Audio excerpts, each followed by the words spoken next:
I look back on my education and the gaps in it, and because I didn't avail myself to certain kind of opportunities early enough, so I had to play catch up.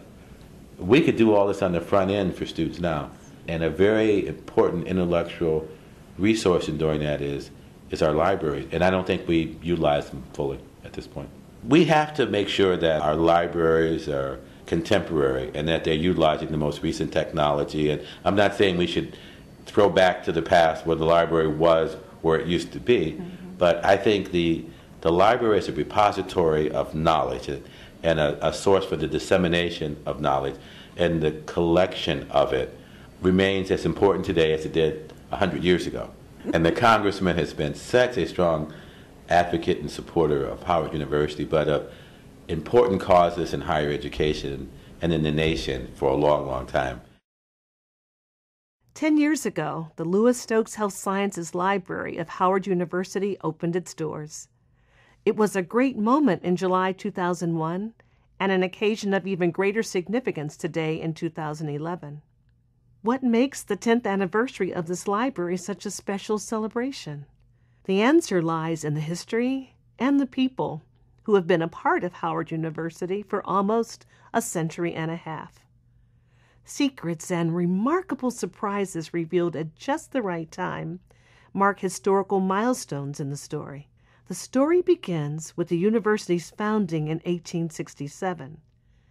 It encapsulates the fervor with which men and women who have dedicated their hearts, minds, and prayers, often making tremendous sacrifices, to establish a library building at Howard University for the dream to be realized.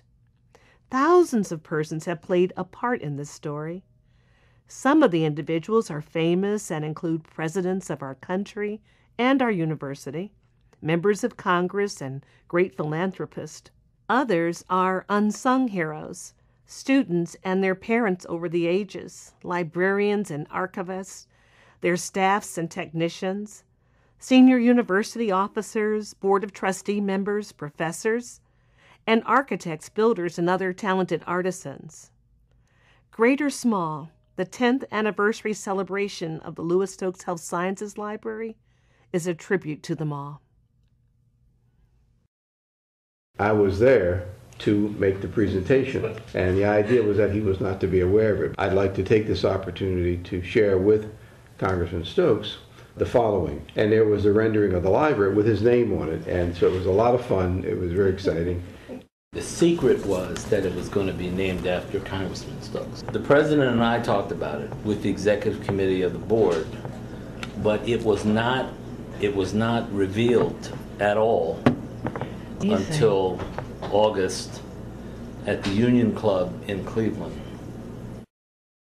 I had said that I wanted the building to have a lot of light and have a lot of glass. I take them to the City Club, and right at the entrance of the City Club, where these two buildings come together, there is a glass area. That is where that came from. It ended up being like two buildings connected by a glass corridor.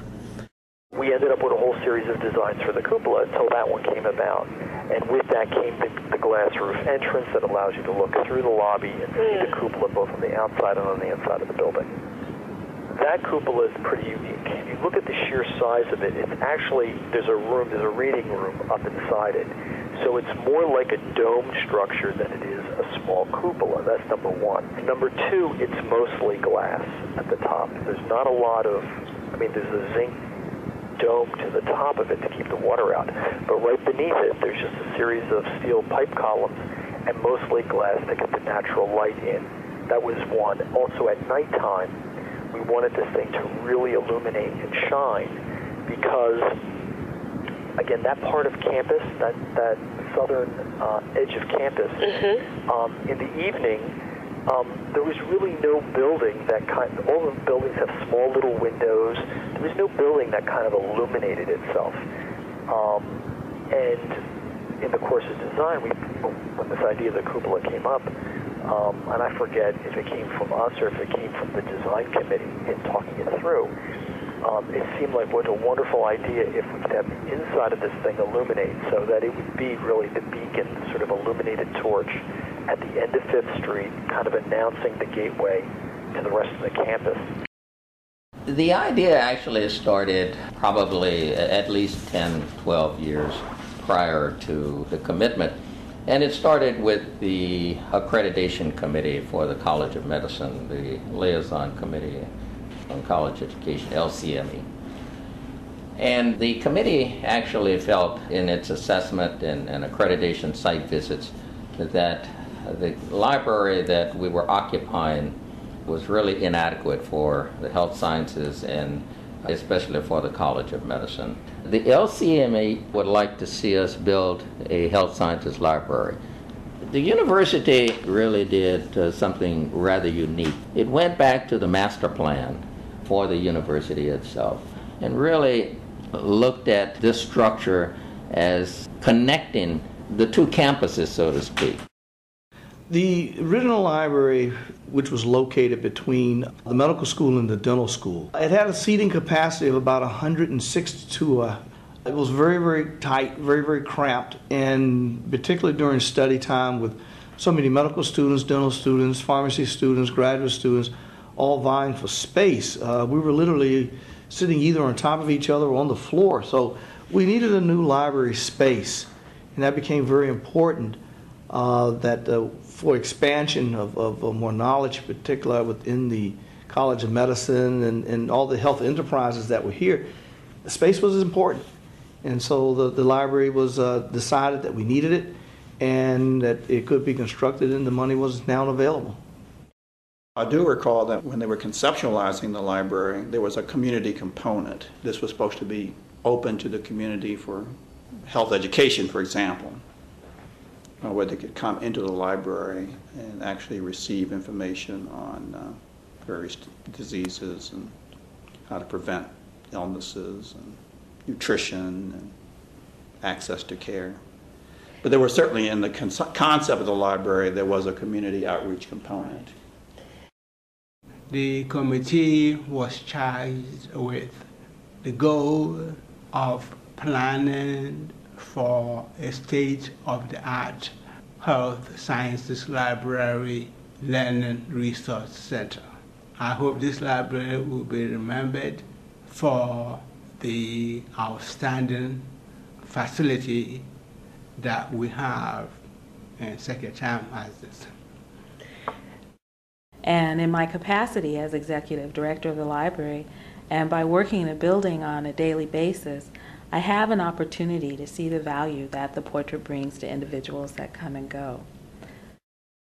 Well, I've had a long and productive relationship with Howard University. Just in my own family, I have very close ties to the university.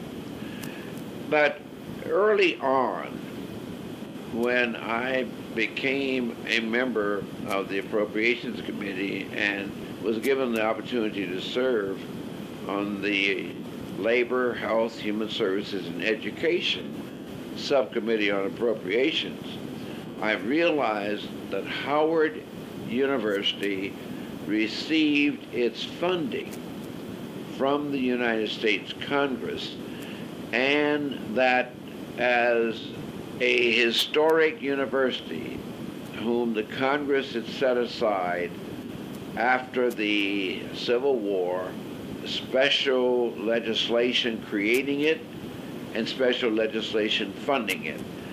I realized that sitting on that subcommittee then made me responsible for doing whatever I could to carry out the historic mission of that university. I immediately established a personal relationship with each of the Howard University presidents who would be testifying before our subcommittee. I made it my business to talk with their legislative personnel to ascertain what they were attempting to do, what kind of funding they needed. And then I saw it as my role to try and not only get the funding they needed for their budget for Howard University, but wherever I could to be able to increase that budget. But as I walk through the library, as I do on occasions, and I see these young people, and I think of the future, and I think down the line, someday this young man, this some young lady whom I see there today will be some outstanding healthcare professional somewhere in the world, giving healthcare and eliminating disparities and making a scientific impact, perhaps even on the world. It is almost indescribable to be able to say what one feels, to have a building in their name and in their honor on the campus of a great university such as Howard. Well, it was really a total surprise to me.